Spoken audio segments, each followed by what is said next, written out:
लेकिन कुछ जो विषय उन पर सभी पे हम थोड़ी थोड़ी चर्चा करेंगे। वो विषय है जागरूकता का।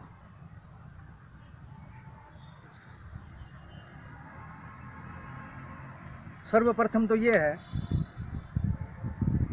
कि हम लोगों को ये जानकारी होनी चाहिए कि हम हैं क्या।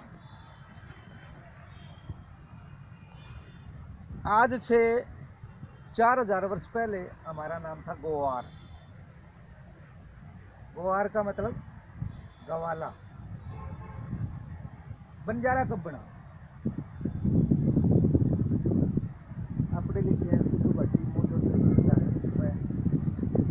का इतिहास हमारा सवाल था।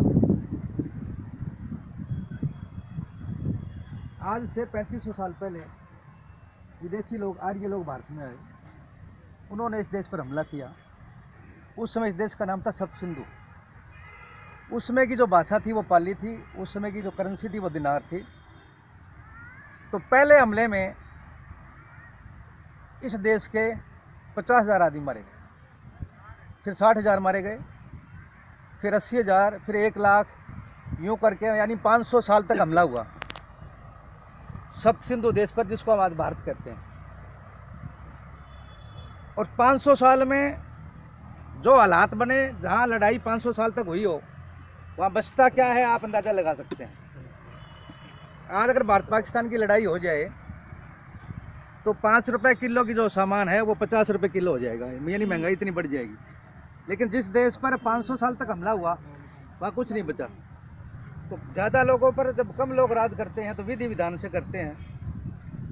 आज डॉक्टर भीमराव अंबेडकर द्वारा लिखित संविधान है, उसके तहत ये देश चलता है। तो उसमें मनु नाम का एक ब्राह्मण था। उसने राज करने के लिए विधि बनाई, 4 वर्ण बढ़ाए: ब्राह्मण, वैश्य, क्षत्रिय और शूद्र। शूद्र वर्ण में जो लोग जैसा धंधा करते थे उसी आधार पे उसकी जाति बन गई। तो हमारे लोग वाणिज्य करते थे, व्यापार करते थे, इसलिए उसका नाम बंजारा आ गया। यानी 3000 वर्ष पहले हमारी उत्पत्ति बंजारों के नाम से हुई। उसके बाद ऊण पाषाण, यानी काफ़ी विषय लंबा है, लेकिन उसको हम छोड़ देते हैं क्योंकि हमने फिर अपने उस नज़रिए से बात करनी है जिसकी हमें ज़रूरत है। आखिर ऊण पाषाण मुगल आए। उसके बाद में पर पंचायतें जो होती हैं, आज से 400 करीबन 40 साल पहले लखी शाह बंजारा जी ने जन्म लिया खैरपुर उत्तर प्रदेश में। उनके 8 बेटे, 1 बेटी। उसके बाद वो दिल्ली में आ गए अपनी बेटी की शादी करके। और शादी करने के बाद ये जो आज इसमें दिल्ली में, नई दिल्ली में जो राष्ट्रपति भवन है, संसद भवन है, रकाबगंज गुरुद्वारा है, ये 710 एकड़ भूमि लखी शाह बंजारा जी की। तो यहाँ आज जो रकाबगंज गुरुद्वारा है दिल्ली में, यहाँ उनका अपना मकान था। उनका काम था वाणिज्य व्यापार करना या रसद अपना। तो लखी शाह बंजारा के पास कहते हैं लाखों बैलगाड़े थे उस समय। तो जिस रास्ते से वो जाते थे वो बावड़ी खोदते थे। बावड़ी कुएं की तरह होती है, लेकिन उसमें पानी की तह तक जाने के लिए पौड़ियाँ बनी होती है, ताकि बिना डोल और उसके बरी के भी आदमी या पशु भी जाकर के पानी पी सकता है। तो जहाँ जिस रास्ते से जाते हैं वहीं से वो वहाँ पड़ाव लगाते और उसी रास्ते से वापसी आते। तो बाकी लोगों को भी उसके लिए व्यवस्था होती थी पीने के लिए पानी की, लेकिन अपने लिए तो थी, दूसरों के लिए भी। पार्क में हम मिलाऊं मैं थोड़ी देर में। तो उस नजरिए से उस समय 12 अक्टूबर 1675 को लखी शाह बंजारा जी, गुरु सिख पंथ के 9वें गुरु गुरु तेग बहादुर, उनका औरंगजेब ने वध कर दिया जहाँ शीशगंज गुरुद्वारा है। उस वध करने के बाद औरंगजेब ने कड़ा पहरा सेना का लगा दिया। उसमें कोई भी वो लाश उठाने के लिए तैयार नहीं थे, गुरु जी की देह उठाने के तैयार नहीं था। तो 3 आदमी उसमें रात को छुप के लक्की शाह बंजारा के पास गए। वो रात के समय चूना लेकर के आए थे। जैसे ही पता चला कि वो आ गए हैं तो छुपते रात के 12 बजे के बाद गए। उनसे पूछा कि भी इस तरह की बात हो गई। तो वो बोले मेरे लायक सेवा बताओ क्या है। तो उन्होंने कहा कि आपने वो देह उठा करके उसका संस्कार करना है, वो मुसलमानों के हाथ से नहीं होना चाहिए। तो उन्होंने 2 बेटे और 3 वो चेले जो आए हुए थे लेकर के अपने काफिले के साथ निकले। और उस समय कहते हैं कुदरत का भी एक कोई प्रकोप हो गया, आंधी तूफान भी आ गया और रुई में गाड्डे में रुई भर के और वो तो शीश था, वो तो जीवन से एक मजबी शीश था, वो लेकर के गया और वो धड़ ला करके जहाँ अपना मकान था वहाँ ला करके उनका संस्कार कर दिया। आज जो रकाबगंज गुरुद्वारा है, आज अगर हम वहाँ जाते हैं ना तो हमारे को रहने के लिए मकान नहीं मिलता। कमरा मिलेगा तो किसी राजनीतिक आदमी की, जो दिल्ली गुरुद्वारा प्रबंधक कमेटी है या उनका मुखिया है, उसको कहेंगे तब भी अलाट में होना मुश्किल है, क्योंकि हमारे पूर्वजों की जगह है। लेकिन हमारी जागरूकता की वजह से वहाँ दिखते आ रही हैं। पूरे देश में 28 प्रदेशों में हमारे लोग, 7 करोड़ की हमारी आबादी है। और ये जो जगह थी 710 एकड़ भूमि, ये 1912 में अंग्रेजों ने मिटकुमरी चक नंबर 3 जो आज पाकिस्तान में अलाटमेंट कर दिया और यहाँ ये राष्ट्रपति भवन, संसद भवन ये बना दिया गया। और वो जमीन जब देश आजाद हुआ 1947 में, तो वो उससे आधी यानी रुपए में 98 हमारा गांव बिगड़ है, उसमें 252 एकड़ तो हमारे गांव में और 29 एकड़ फतेहाबाद जिले में शेखपुर गांव है, वहाँ अलाटमेंट कर दी और वो दिल्ली गुरुद्वारा प्रबंधक कमेटी के अधिकार क्षेत्र में। राम राम जी। तो मेरे कहने का मतलब ये था, हमारी 16 गोते हैं आज परे पंचायत जैसे भी होती है, बड़े बुजुर्ग जो कहते हैं कि भी 16 गंगा से है, तो 16 की गंगा का मतलब होता है 16 हमारी गोत है। उन 16 की गंगों का जो निर्णय है वही सबके लिए बराबर है। जैसे बढ़तियों के 52 पाड़े हैं, मुछाड़ों के 52 पाड़े हैं, बिजलोतों के 12 पाड़े हैं, कुर्रों के 42 पाड़े हैं, गोरामों के 12 पाड़े हैं, धर्मसोतों के 5 पाड़े हैं, मूडों के 5 पाड़े हैं। इस तरह करके 16 गोते हैं और 17वीं जात ढाडी की बताई गई।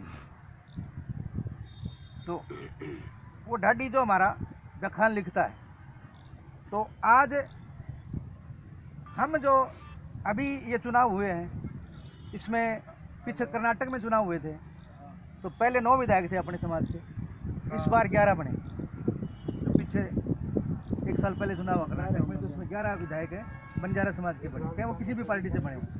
अब भी 5 विधायक बने जिसमें 2 लड़कियां हैं। राजस्थान में परबक्सर से एक विधायक बना है मौजूदा। राव बंजारा नाम सुना आपने, आजकल व्हाट्सएप फेसबुक पे चलता है सारा कुछ, ये लोग जानते भी हैं। आज भी लक्की शाह बंजारा के नाम पर मध्य प्रदेश में सागर है, वहाँ 1300 एकड़ में झील है लक्की शाह बंजारा जी की। अगरवा धाम में अगर आप जाओगे तो पीछे लक्की तालाब है, वो अभी उन्होंने मॉडिफाई करके ना दूसरे रूप में भी दे दिया, वहाँ वो लक्ष्मी की उनकी फ़ोटो बना दी, लेकिन वो रिकॉर्ड में अगर वहाँ है तो वो लक्की तालाब भी है। ये आपके रोहतक के पूर्व दिशा में पत्थर थावेले लगा हुआ लक्की शाह बंजारा जी का, 20-25 एकड़ भूमि थी। अब वहाँ कोई सुनसान में था, कोई देखी नहीं, जिसने चाहे वो हटा दिया वहाँ से। एक बार हम अभी 3 साल पहले देखने भी गए थे, लेकिन वो पत्थर तो है नहीं। अब कौन सी ज़मीन पर अब कब्जा करेंगे, ये हमारी है। नज़दीकी एक बलियाली गाँव है रोहतक के पास, वहाँ भी अभी एक तालाब भी है, देखा होगा आपने, और कुछ है। समाणा के पास है टीका हल्के में, वहाँ भी एक बहुत बड़ा उनके नाम से मेला लगता है। पीर बाबा की ये मजार बनी हुई है, मतलब लक्की शाह बंजारा जी की, उसको आप पीर बाबा के नाम से पिपली से आगे भी है। सोना में एक झरना भी है लक्की शाह बंजारा जी का। मतलब इस तरह बहुत बड़े बर्ताव हैं। लेकिन हम लोग राजनीतिक रूप से इस एरिया में सक्षम क्यों नहीं? एजुकेशन में भी पीछे हैं, शिक्षा में भी पीछे हैं। तो हमने अभी थोड़ी देर पहले चर्चा कर रहे थे कि हम लोगों ने इधर के एरिया में क्या किया, टोबी और नंडीकी और पंचायतों के सिवा कुछ नहीं किया।